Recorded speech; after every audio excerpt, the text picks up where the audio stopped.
الوصفة دي بقى تنفع جدا في سحور رمضان. انا عارفة الولاد اللي بيقفوا على عربيات الكبدة والسجق وبيحبوا دايما ياكلوا السجق من العربيات. ده امر مرفوض تماما. احنا هنحضر لهم النهاردة اطعم واحلى سجق بيتي بدون هنك وبطريقة بسيطة جدا. هي بس توليفة بهارات كده هقولك عليها هخليكي تطلعي احلى سجق. انا معايا ناس هنا في البيت مدمنين سجق، عايزة اقول لكم منعوا سجق الشارع خالص من ساعة ما بقيت اعمل لهم في البيت. ينفع كمان لسحور رمضان. الوصفة دي مكملة معانا على طول السنة، شغالة معانا تحفة. معايا نص كيلو لحمة مفرومة كان في الفريزر كده، طلعته فك تماما، ولو في اي نسبة سائل كده نزلت من اللحمة تخلصي منها. عايزين اللحمة مفيهاش اي سوائل خالص، ويكون فيها نسبة دهن 50 جرام يعني. وانتي بتفرميها عند الجزار قولي له حطي لي 50 جرام دهن. تمام.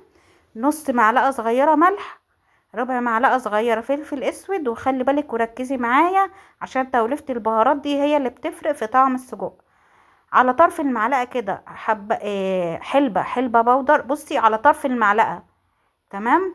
رشة كبابة صيني، رشة سماق، رشة كزبرة ناشفة. النوع ده بقى البهارات ده تحفة.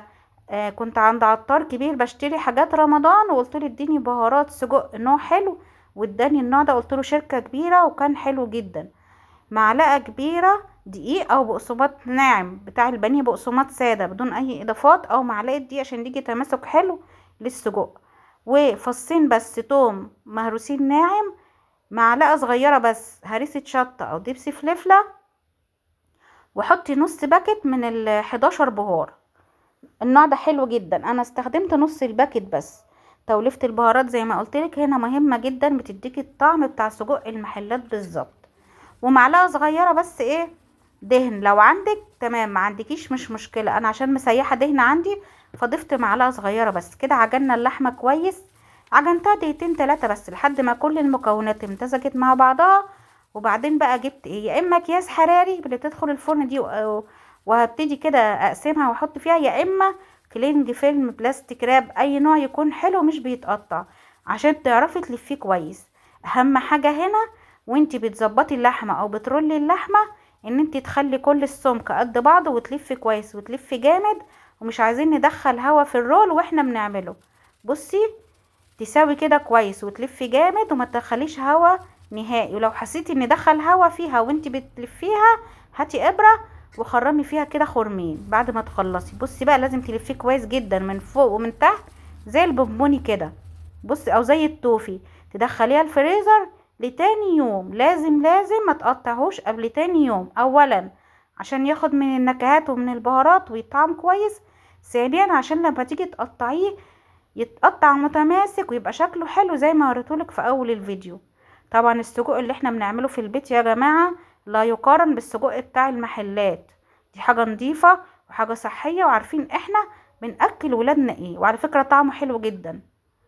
جربي بس البهارات اللي بقولك عليها وانت هتعملي احلى سجق.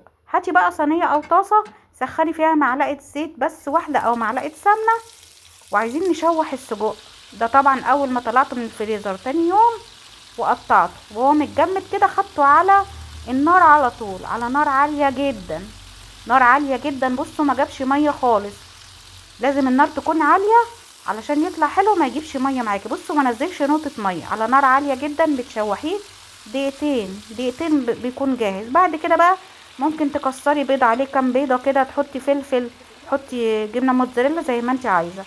انا المرة دي عملته بالبصل، بصلاية كده متوسطة مفرومة ناعم، وطماطمايه، وحبة فلفل اخضر وحبة فلفل احمر، ورشة فلفل بسيطة جدا. السجق عليه كل حاجة، محتاجتش اي بهارات هنا غير هو رشة الفلفل البسيطة علشان البصل بس. بص بقى ما خدش سوا مني اكتر من 5 دقايق وكان جميل وتحفة. اتمنى تجربيه.